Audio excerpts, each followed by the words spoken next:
السلام علیکم ناظرین، میں ہوں منصور علی خان. اپنے ریئل چینل کے اوپر آپ کو خوش آمدید کہیں گے. پچھلے 12 گھنٹے کی عام ترین خبریں جو ڈیولپ ہوئی ہیں اس کے بارے میں تفصیلات سے آپ کو آگاہ کریں گے. سعد رضوی کہاں ہیں اس کے بارے میں پتہ لگ چکا ہے. یہ تھوڑی دیر میں یہ تفصیلات میں آپ کے سامنے ایکسکلوسیولی شیئر کرنے جا رہا ہوں کہ ایگزیکٹ لوکیشن جو ہے ان کی کس ایریا سے سامنے آئی ہے. پچھلے 48 گھنٹے سے جو ہے ان کو تلاش کیا جا رہا تھا. ہم نے اب اس کی ڈیٹیلز جو ہے وہ نکلوائی ہیں کہ ان کی لوکیشن کہاں سے ٹریس ہوئی ہے. اس کی تفصیلات آپ کے ساتھ شیئر کرتے ہیں. اور ایک اور ایکسکلوسیو ڈیٹیل جو میں آپ کے ساتھ شیئر کرنے جا رہا ہوں وہ ہے کہ ان کے گھر سے کیا کچھ برآمد ہوا ہے. اس کی کمپلیٹ لسٹ جو آفیشیل کمپلیٹ لسٹ ہے وہ بھی میں تھوڑی دیر میں ابھی آپ کے ساتھ شیئر کرنے جا رہا ہوں. اینڈ تک اس ویڈیو کو دیکھیے گا. چینل کو سبسکرائب کرنا مت بھولیے. بیل آئیکن پریس کیجیے. اگر آپ کو ویڈیو پسند آئے اسے لائک اور شیئر ضرور کیجیے گا. اچھا جی، سب سے پہلے تو یہ کہ 6 دن سے اسلام آباد اور راول پنڈی کو ملانے والی جو گزرگاہ تھی فیض آباد انٹرچینج، اب اسے کھولنے کا فیصلہ کر لیا گیا ہے اور انتظامیہ نے راستے سے وہاں سے کنٹینرز بھی ہٹانا شروع کر دیے ہیں. آپ جانتے ہیں کہ ٹی ایل پی وہاں تک پہنچی نہیں تھی، لیکن اس سے پہلے ہی جو ہے وہ اسلام آباد اور پنڈی جو ہے اسے بند کرنا شروع کر دیا گیا تھا. لیکن اب یہ سلسلہ جو ہے وہ ختم کر دیا گیا اور اس کے ساتھ ہی ساتھ فیض اسٹیشن سے ایئرپورٹ تک جو میٹرو بس سروس تھی اسے بھی بحال کر دیا گیا ہے. دوسری جانب ٹرانسپورٹ اڈے، ہوٹلز، ہاسٹلز، ریسٹورانٹس اور دکانیں کھولنے کے احکامات بھی جاری کر دیے گئے ہیں اور فیض آباد مارکیٹ جو ہے وہ اب باقاعدہ طور پہ کھلنا بھی شروع ہو چکی ہے. ادھر لاہور میں 5 دن کے بعد جو ہے وہ اورنج لائن، اسپیڈو بس، میٹرو بس اس کی سروسز بھی بحال کر دی گئی ہیں. تاہم چوک یتیم خانہ، ملتان روڈ، بابو صابر، اسکیم موڑ کے راستے 6 روز سے بند ہیں اور ملکہ گلیوں کے سامنے کنٹینرز اور خاردار تارے جو ہیں وہاں پہ موجود ہیں. ایک اور اطلاع جو ہمیں ملی ہیں وہ یہ ہے کہ پورے پنجاب کے اندر ٹی ایل پی کے جو کارکنان ہیں ان کی ابھی بھی گرفتاریوں کا سلسلہ جو ہے وہ جاری ہے. مختلف قسم کے جو ہے وہ چھاپے مارے جا رہے ہیں. ہماری اطلاعات کے مطابق بہت بڑی تعداد میں اسلحہ بھی جو ہے وہ پولیس یہ کلیم کر رہی ہے کہ انہوں نے اس احتجاج کے دوران جو ہے وہ کیپچر کیا ہے اور مختلف گاڑیوں سے، اور ان لائسنس اسلحہ بھی اس کے اندر شامل ہے. سیمی آٹومیٹک گاڑیاں، ایس ایس جیز وہ برآمد ہوئی ہیں گاڑیوں سے، اور ساتھ ہی ساتھ بلٹ پروف جیکٹس یہ بھی برآمد ہوئی ہیں گاڑیوں سے جو پولیس نے ابھی تک جو ہے وہ قبضے میں کی ہیں. اس کے ساتھ ساتھ جو سعد رضوی ہیں اور ان کے بھائی انس رضوی سمیت جماعت کی مجلس شورا کے ارکان اور مظاہرین کے خلاف مختلف دفعات کے تحت مزید 3 مقدمات جو ہیں وہ تھانہ سٹی مریدکے میں درج کر لیے گئے ہیں اور اب مریدکے میں درج ہونے والے ان کے خلاف مقدمات کی تعداد جو ہے وہ 4 ہو گئی ہے. چاروں مقدمات میں سعد رضوی، انس رضوی اور اسٹیج پر موجود ٹی ایل پی کی مرکزی قیادت کو اشتعال انگیزی پھیلانے، لوگوں کو جلاؤ گھراؤ پر اکسانے، تشدد کرنے اور حکومت، ریاستی اداروں، پولیس و انتظامیہ کو برا بھلا کہنے اور عوام کو ریاست کے خلاف کھڑا ہونے پر اکسانے کے الزامات جو ہیں وہ لگائے گئے ہیں. اور نئے درج ہونے والے 3 مقدمات میں پولیس نے مزید 104 ملزمان کو گرفتار کر لینے کا دعویٰ کیا ہے. اس سے پہلے درج ہونے والی ایف آئی آرز میں 4 ملزمان کو حراست میں لینے کا دعویٰ کیا گیا تھا. اور یوں اب پولیس کے دعوے کے مطابق مجموعی طور پر گرفتار ہونے والے ملزمان کی تعداد 108 ہو چکی ہے. چاروں ایف آئی آرز پولیس اہلکاروں کی مدیت میں جو ہے وہ درج کی گئی ہے. پولیس نے ایف آئی آرز میں کہا ہے کہ گرفتار ہونے والے ملزمان سے پٹرول بم، پستول، ڈنڈے، سوٹے اور پتھر برآمد کیے گئے ہیں. اور 3 جو نئی درج ہونے والی ایف آئی آرز ہیں اس میں اقدام قتل، پولیس مقابلہ، سڑک بلاک، سرکاری اور نجی املاک جلانے سمیت سنگین جرائم کی 30 دفعات جو ہیں وہ بھی لگائی گئی ہیں. موٹر وے پر گاڑیوں پر پتھراؤ کرنے اور ایک سرکاری گاڑی کا شیشہ توڑنے کے الزام میں تحریک لبیک پاکستان کے 200 کارکنوں کے خلاف مقدمہ بھی جو ہے وہ درج کر لیا گیا ہے. اس کے علاوہ پنڈی میں بھی تحریک لبیک پاکستان کے امیر سعد رضوی سمیت مقامی قیادت اور کارکنان کے خلاف مقدمہ درج کر لیے گئے ہیں. راول پنڈی کے روات تھانے میں جو ہے وہ سب انسپیکٹر نجیب اللہ کی مدیت میں ایک اور یہ مقدمہ درج کیا گیا ہے. اور حکومت نے جلسے جلوسوں پر پابندی عائد کر کے دفعہ 144 نافذ کر رکھی تھی. یہ ایف آئی آر کا متن جو ہے وہ یہ کہتا ہے. اور پابندی کے باوجود شاہراہ بلاک اور پولیس پر فائرنگ کی گئی. تھانہ روات پولیس نے پابندی کے باوجود شاہراہ عام بلاک کرنے اور پولیس پر سیدھی فائرنگ کرنے سمیت مزاحمت کر کے ایمونیشن چھیننے کے اوپر بھی جو ہے وہ مقدمہ درج کیا گیا ہے. اس کے ساتھ ساتھ سرکاری املاک، سڑک بلاک کرنے اور عوام کی املاک کو نقصان پہنچانے کے مقدمے میں گرفتار ٹی ایل پی کے 17 کارکنوں کو انسداد دہشت گردی عدالت میں پیش کر دیا گیا اور عدالت نے ملزمان کو 17 روزہ جسمانی ریمانڈ پر پولیس کے حوالے کر دیا ہے. اور عدالت نے حکم دیا کہ آئندہ سماعت پر ملزمان کی تفتیشی رپورٹ جو ہے وہ پیش کی جائے. تفتیشی افسر نے ملزمان کے 30 روزہ جسمانی ریمانڈ کی استدعا کی تھی. ملزمان میں ابراہیم، حسنین، حافظ محمد نعیم، محمد پرویز جو ہیں وہ شامل ہیں. اچھا جی، اس کے علاوہ آج مختلف چینلز کے اوپر جو ہے وہ یہ شیئر کیا گیا کہ جناب جو سعد رضوی اور انس رضوی ہیں ان کی لوکیشن ٹریس کر لی گئی ہے اور مختلف ٹیلی ویژن کے چینلز کے اوپر یہ خبر چلی کہ جی بہتر ہے کہ وہ اپنے آپ کو سرنڈر کر دیں. اب اس کے بارے میں نے تھوڑی سی ڈیٹیلز جو ہے میں نے جاننے کی کوشش کی کہ یہ اس طرح کیوں ہو رہا ہے, کیونکہ پہلے میں نے ایکچولی اس سلسلے میں ٹی ایل پی کی جو موجودہ قیادت ہے یا ان کے جو میڈیا انچارج ہے میری ان سے بات ہوئی تو میں نے ان سے پوچھا, میں نے کہا جی کیا آپ کو پتہ لگا ہے کہ وہ کدھر ہیں؟ تو انہوں نے کہا نہیں ہمیں ابھی بھی نہیں پتا کہ سعد رضوی جو ہیں وہ کہاں پہ ہیں. تو میں نے کہا جی یہ تو ٹیلی ویژن چینلز کے اوپر آ رہا ہے کہ ان کی لوکیشن جو ہے وہ ٹریس ہو چکی ہے. انہوں نے کہا جی یہ خبر ہم نے بھی دیکھی ہے, ہمیں تو بلکہ اس بات کا ڈر ہے کہ کہیں ایسا نہ ہو کہ کیونکہ پہلے گرفتاری کی بات آ رہی تھی کہ انہیں گرفتار کر لیا گیا ہے, تو کہیں ایسا نہ ہو کہ ایسی کوئی صورتحال بن جائے کہ کوئی پولیس مقابلہ جو ہے وہ ہو جائے اور اس کے اندر جو ہے وہ کہیں ان کو ٹارگٹ نہ کیا جائے. تو میں نے کہا جی کیا آپ کے پاس مطلب یہ آپ کا شک ہے؟ انہوں نے کہا یہ ہمارا ڈر ہے, خبر نہیں ہے, یہ ہمارا ڈر ہے کہ کہیں ایسا نہ ہو. اب ظاہری بات ہے اب تک تو کوئی ایسی رپورٹ نہیں آئی ہے, لیکن میں آپ کو صرف یہ بتا رہا ہوں کہ ٹی ایل پی کی جو قیادت ہے وہ اس وقت کیا سوچ رہی ہے وہ میں نے آپ کے سامنے رکھا ہے. دوسری بات یہ پھر ہم نے چیک کیا کہ بھئی اس وقت ان کی جو لوکیشن ہے, اگر تو لوکیشن کا پتہ لگ گیا ہے, لوکیشن ٹریس ہو گئی ہے, تو پھر آخر ان کو گرفتار کیوں نہیں کیا گیا؟ یہ کیوں کہا جا رہا ہے؟ مختلف چینلز کے اوپر ذرائع کے حوالے سے خبریں چلی کہ جی ان کے لوکیشن کے بارے میں پتہ لگ گیا, بہتر ہے کہ وہ اپنے آپ کو سرنڈر کر دیں. تو اس کے بارے میں ہمیں یہ اطلاعات پتہ لگی ہیں کہ بیسکلی ان دونوں بھائیوں کی لوکیشنز جو ٹریس کی گئی ہیں وہ انہوں نے جب اپنے کوئی عزیز و اقارب سے رابطہ کیا ہے اور ان کو بتایا ہے اپنی خیر خیریت کے بارے میں, تو اس کے ذریعے بیسکلی ٹریس کر کے یہ پتہ چلا ہے کہ وہ اس وقت آزاد کشمیر میں ہیں. آزاد کشمیر کا صرف اب تک لوکیشن کا یہ پتہ لگا ہے, ایگزیکٹلی کس شہر میں ہیں, کس مقام کے اوپر ہیں, یہ ابھی تک ٹریس نہیں ہو سکا. اور پولیس کی یہ کوشش ہے کہ اگر یہ سلسلہ ہونا بھی ہے, اگر ان کی کوئی گرفتاری ہونی بھی ہے تو وہ بغیر کسی مزاحمت کے, بغیر کسی خون خرابے کے, بغیر کسی مطلب وائلنس کے بغیر جو ہے وہ یہ عمل میں لائی جائے. خدا نخواستہ مطلب وہ کوئی اگلی انسیڈنٹ جو ہے وہاں پہ پیش نہ آئے جس کی وجہ سے کوئی بدمزگی پیدا ہو, یا پھر ظاہری بات ہے اگر کوئی ایسی کوئی بات ہوئی تو پھر اس کے بعد آپ جانتے ہیں کہ لوگوں میں ایک اشتعال بھی آ سکتا ہے, ان کے فالوورز کے اندر جو ہے وہ اشتعال بھی آ سکتا ہے. دوسری بات یہ کہ پولیس کے حوالے سے میں نے ایک اور جو ڈیٹیل میں نے چیک کروائی وہ یہ تھی کہ جی کارکنوں کی بہت بڑی تعداد میں گرفتاری کی خبریں آ رہی ہیں کہ جی مزید کارکنوں کو گرفتار کیا جا رہا ہے. تو انہوں نے کہا کہ جناب ہم نے یہ جب یہ جو احتجاج تھا اس کے اوپر جب پولیس نے وہاں پہ دھاوا بولا ہے تو پھر اس کے بعد ان کو پتہ لگا ہے کہ ان کے پاس وہاں پہ اسلحہ کتنا موجود تھا. پولیس یہ کلیم کر رہی ہے کہ ان کے پاس بہت بڑی تعداد میں اسلحہ وہاں پہ موجود تھا. انہوں نے کہا جی انہوں نے گھروں کی چھتوں کے اوپر سے, مسجدوں کے گنبدوں کے اوپر سے کھڑے ہو کے جو ہے انہوں نے فائرنگ کی ہے, تو ہم کسی صورت جو ہے وہ ان کو اس مرتبہ فری ہینڈ نہیں دیں گے. ماضی کے اندر جو ہے وہ ہوتا تھا, یہ لوگ کچھ نہ کچھ کرتے تھے, پولیس کی جانب سے بھی ریاکشن آتا تھا, زخمی دونوں سائڈ سے ہوتے تھے, لیکن الٹیمیٹلی حکومت وقت کے ساتھ کوئی نہ کوئی ڈیل ہوتی تھی اور ڈیل ہونے کے ساتھ ہی ساری چیزیں ختم ہو جاتی تھی, مقدمے ختم ہو جاتے تھے, جو گرفتار ہوتے تھے ان کو رہا کر دیا جاتا تھا. اس مرتبہ انہوں نے کہا جی کسی قسم کی نہ کوئی ڈیل ہوئی نہ کوئی مذاکرات ہوئے, اور اس مرتبہ ہم نے چھوڑنا ہی نہیں ہے, کسی صورت نہیں چھوڑنا ہے, اس کو اینڈ تک ہم نے لے کے جانا ہے. دوسری بات یہ کہ پولیس کی ایک آفیشیل لسٹ بھی جو ہے وہ ہمارے پاس آ گئی ہے. ظاہری بات ہم سورس تو آپ کو نہیں بتا سکتے, لیکن اس کی جو ڈیٹیل سامنے آئی ہیں اس کے مطابق یہ آپ کے سامنے یہ لسٹ ہے, یہ ان کے سعد رضوی کے گھر سے جو چیزیں برآمد ہوئی ہیں یہ اس کی تعداد ہے. اب اس کے اندر مختلف طریقے سے انہوں نے ان کو کیٹیگرائز کیا ہوا ہے. شروع میں جو سونا ان کے گھر سے برآمد کیا گیا ہے اس میں پولیس کی کا یہ کلیم ہے کہ جی تقریباً کوئی 28 چوڑیاں اور کڑے, 12 عدد بریسلٹ, 2 کانٹے, 24 عدد ہار, چین اور لاکٹ, 47 عدد انگوٹھیاں, 6 عدد بریسلٹ اور متفرق چیزیں کوئی 72 عدد اور ہیں. ان کا وزن بھی آگے لکھا ہوا ہے, 445 گرام, 490 گرام, 355 گرام. تو یہ کل ملا کے جب آپ ایکچولی یہ سونا جو ہے جب آپ اس کو ٹوٹل کرتے ہیں تو یہ تقریباً 1.92 اپروکسیمیٹلی 2 کلو سونا جو ہے یہ اپروکسیمیٹلی بن جاتا ہے جو وہاں سے ریکور کیا گیا ہے. اسی طرح چاندی کے حوالے سے بھی جو ہے وہ چاندی کے حوالے سے لکھا ہے جی 460 گرام چاندی وہاں سے جو ہے وہ ایک برآمد ہوئی ہے, 438 گرام ایک ہوئی ہے. تو یہ کل تقریباً کوئی 898 گرام جو ہے وہ وزن اس کا بنتا ہے جو چاندی کی چیزیں وہاں سے برآمد کی گئی ہیں. اور اس کے نیچے جو ہے اس کے بعد آپ دیکھ سکتے ہیں کہ اس کے سگنیچرز بھی جو ہیں وہاں پہ کیے گئے ہیں. جو رسٹ واچز جو ان کے گھر سے برآمد کی گئی ہیں ان کی تعداد 69 رسٹ واچز مختلف قسم کی 69 جو ہے وہ رسٹ واچز ان کے گھر سے برآمد کرنے کا پولیس نے دعویٰ کیا ہے, جس کے اوپر انسپیکٹر پنجاب پولیس عمر ڈوگر کے سائن ہے, NCCI کے ایک بندے کے سائن ہے اور FIA کے ایک بندے کے سائن ہے جو چیزیں وہاں سے برآمد کی گئی ہے. اس کے بعد فورن کرنسی بھی جو ہے وہ پولیس یہ کلیم کر رہی ہے کہ ان کے گھر سے برآمد کی گئی ہے.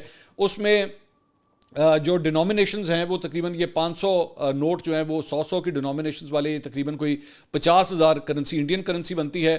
یورو نوٹس کے حوالے سے ان کا یہ کلیم ہے کہ جی ان کے گھر سے تقریباً 2,855 یورو جو ہے وہ ایک برآمد ہوئے ہیں. سعودی ریال 8,592 ریال, پاؤنڈ 4,250 جس میں مختلف ڈینومینیشنز کرنسی کی جو ہے وہ بھی اس میں لکھی ہوئی ہے.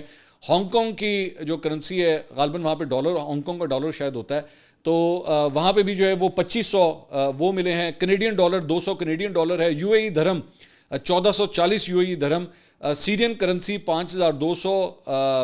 ملیشین رنگٹ 84 روپے رنگٹ جو ہیں وہاں سے ملے ہیں. یو ایس ڈالر صرف $1 ملا ہے. امریکی ڈالر میرے خیال میں سب سے کم تھا جو $1 ملا ہے. عراقی دینار 250 عراقی دینار جو ہیں وہ ملے ہیں. اس کے ساتھ ساتھ جو پاکستانی کرنسی وہاں سے ملی ہے یہ اس کی لسٹ آپ کے سامنے ہے, اور اس کے بارے میں یہ بتایا جاتا ہے کہ جناب 7,17,65,000 ایک برآمد ہوا ہے. اور اس کے ساتھ ساتھ ایک اور جو ویلیو نکلی ہے وہ نکلی ہے جناب 3,37,03,000, اور اس کے علاوہ ایک اور جو ویلیو نکلی ہے وہ ہے 85,49,000. تو یہ ٹوٹل جو رقم بنتی ہے یہ بنتی ہے جناب 11,41,67,000 روپیہ.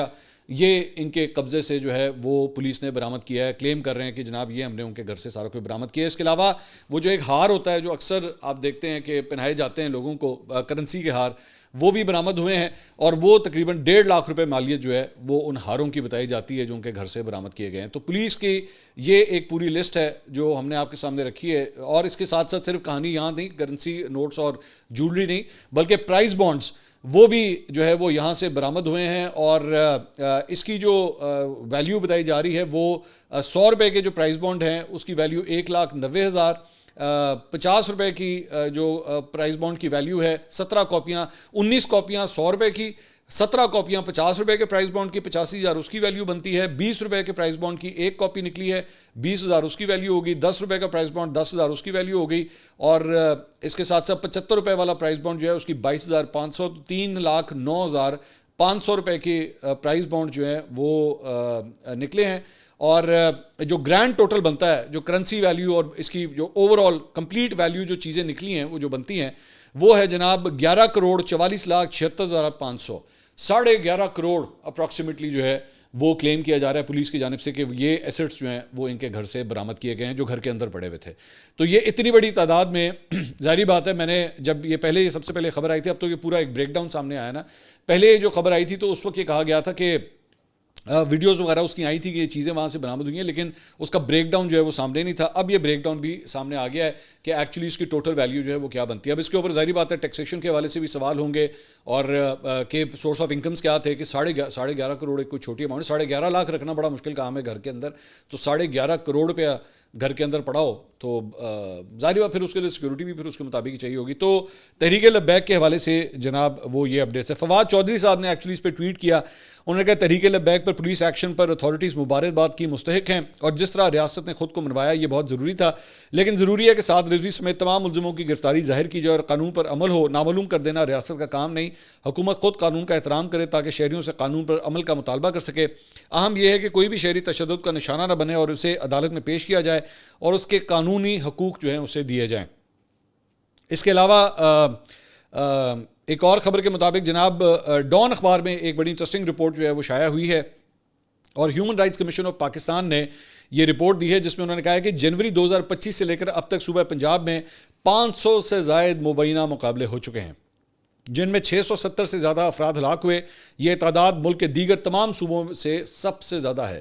اور انسانی حقوق کے اداروں نے کہا ہے کہ ماورا عدالت قتل کو فوجداری نظام انصاف کے متبادل کے طور پہ استعمال کیا جا رہا ہے. اور HRCP کے مطابق یہ رجحان فروری 2025 میں پنجاب پولیس کے خصوصی ونگ کرائم کنٹرول ڈپارٹمنٹ کے قیام کے بعد CCD جسے کہتے ہیں اس کے بعد سے یہ بڑھتا جا رہا ہے. اور انہوں نے گہری تشویش کا اظہار کیا ہے کہ CTD جسے اصل میں جرائم پر قابو پانے کے لیے بنایا گیا تھا اب ایک متوازی پولیس فورس بن چکی ہے جسے FIR کے اندراج, مشتبہ افراد کو حراست میں لینے اور خطرناک مجرمان کے خلاف جان لیوا کارروائیاں کرنے کے وسیع اختیارات حاصل ہیں. اور انہوں نے خبردار کیا کہ یہ رجحان قانون کی حکمرانی اور آئینی ضمانتوں خصوصاً منصفانہ ٹرائل کے حق کو کمزور کرتا ہے. تو یہ ایچ آر سی پی کی رپورٹ جو ہے وہ یہ سامنے آئی ہے. اس کے ساتھ ساتھ کچھ سیاست کے میدان سے بھی خبریں شامل کریں گے, اور وہاں سے جناب خبر یہ ہے کہ پاکستان تحریک انصاف کو ایک بڑی کامیابی ملی ہے, اور وہ معاملہ تھا جناب نئے وزیر اعلیٰ کے حلف لینے کا. پشاور ہائی کورٹ میں یہ معاملہ چل رہا تھا, آج فیصلہ محفوظ کیا گیا. اب سے کچھ دیر پہلے جو ہے وہ فیصلہ سنا دیا گیا ہے, اور اس کے اندر فیصل کریم کنڈی صاحب جو گورنر ہیں ان کو عدالت نے یہ حکم دیا ہے کہ آپ کل ہر صورت جو ہے وہ چیف منسٹر سے, نئے چیف منسٹر سے حلف لیں. گنڈا پور صاحب جو ہے وہ already floor of the house announce کر چکے ہیں کہ انہوں نے اپنے عہدے سے استعفیٰ دے دیا ہے. تو اب نئے چیف ایگزیکٹو کا انتخاب آلریڈی ہو چکا ہے. تو اب آپ کل جو ہے اگر آپ نہیں لیتے تو پھر اسپیکر جو ہے وہ ان سے حلف لے. اب اسی دوران جب یہ ایکچولی یہ سب کچھ ہو رہا تھا, پشاور ہائی کورٹ سے یہ فیصلہ اناؤنس ہوا, تو اسی وقت کراچی کے اندر ایک تقریب جاری تھی پاکستان پیپلز پارٹی کی, جس میں بلاول بھٹو زرداری وہاں پہ موجود تھے, اور فیصل کریم کنڈی بھی کراؤڈ میں بیٹھے ہوئے تھے, اور چیف منسٹر سندھ مراد علی شاہ وہ بھی کراؤڈ میں بیٹھے ہوئے تھے. تو وہاں پہ بلاول بھٹو نے جو ہے وہ یہ کہا کہ جناب میں فیصل کریم کنڈی صاحب کو کہوں گا کہ آپ بے شک ابھی چیف منسٹر کا جہاز جو ہے وہ چاہے لے کے جائیں, لیکن آپ اپنی آئینی ذمہ داری پوری کریں.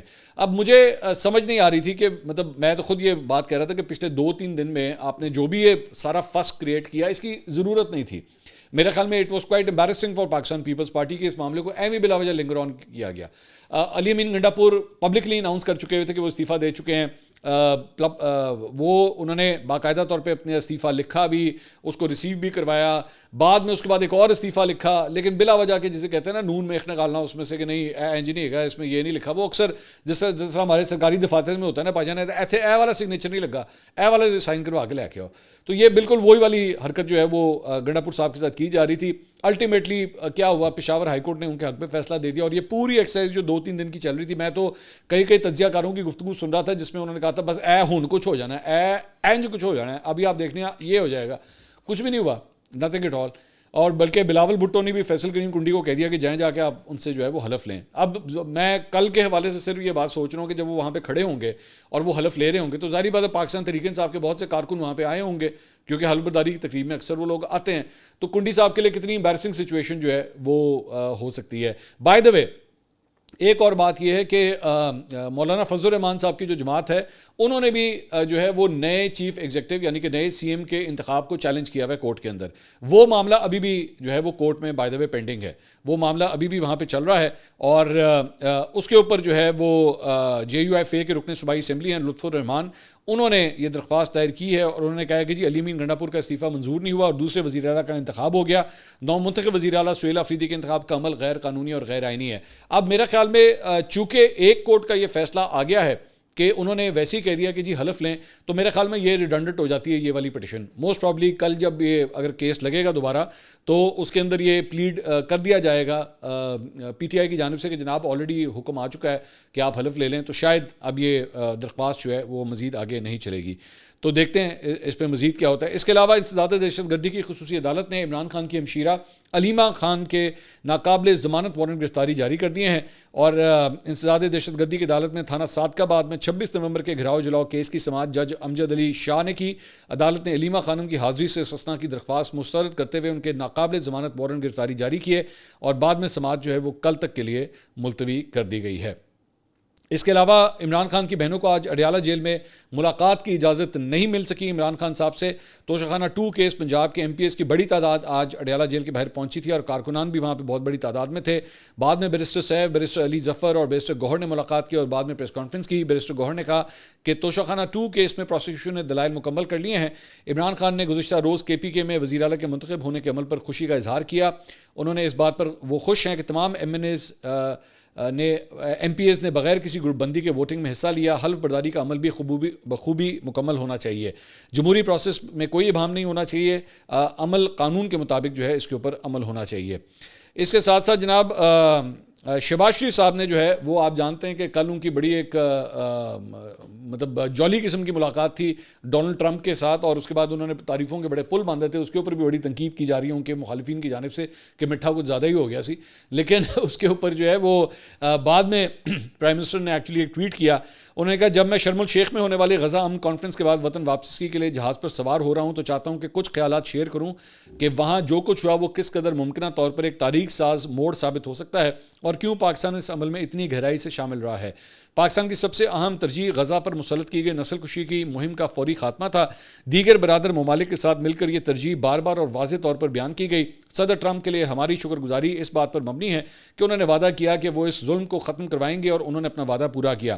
ہم صدر ٹرمپ کے امن کے لیے اس منفرد کاوش پر اپنی تحسین کا اظہار جاری رکھیں گے۔ فلسطینی عوام کی آزادی، وقار اور خوشحالی پاکستان کے لیے ایک بنیادی ترجیح بنی رہے گی۔ انشاءاللہ سال 1967 سے پہلے کی سرحدوں کے مطابق ایک مضبوط اور قابل عمل فلسطینی ریاست کا قیام، جس کا دارالحکومت القدس شریف ہو، پاکستان کی مشرق وسطیٰ پالیسی کی اساس ہے اور ہمیشہ رہے گا۔ اب یہ جو 1967 کا بیسکلی جو ذکر ہے نا، یہ بڑی ایک امپورٹنٹ بات ہے کہ پاکستان یہ کہہ رہا ہے کہ جناب اس کا جو بارڈر ہے یہ وہی ہونا چاہیے جو 1967 کے موقع کے اوپر موجود تھا، نہ کہ ان بارڈرز کو جو ہے وہ تبدیل کیا جائے۔ پاکستان کی ہمیشہ خارجہ پالیسی جو ہے وہ یہی رہی ہے، اور یہ جو حالیہ امن کا ایک جو فارمولا ڈونلڈ ٹرمپ کی جانب سے آیا تھا، پاکستان کے اندر بہت سی قوتیں جو ہیں یہ سمجھتی ہیں، یا سیاسی جماعتیں سمجھتی ہیں کہ بیسکلی اس کے ساتھ یہ چھیڑ خانی کی جا رہی ہے۔ تو پرائم منسٹر شہباز شریف نے اب یہ جو ٹویٹ کیا ہے، اس کا مطلب ہے کہ انہوں نے باقاعدہ طور پہ کہہ دیا ہے کہ ہم اپنی اس پالیسی کے ساتھ جو ہے وہ آج بھی کھڑے ہیں، اس میں کسی قسم کی کوئی تبدیلی نہیں ہے۔ اگلی ویڈیو میں آپ سے دوبارہ ملاقات ہوگی۔ اللہ حافظ۔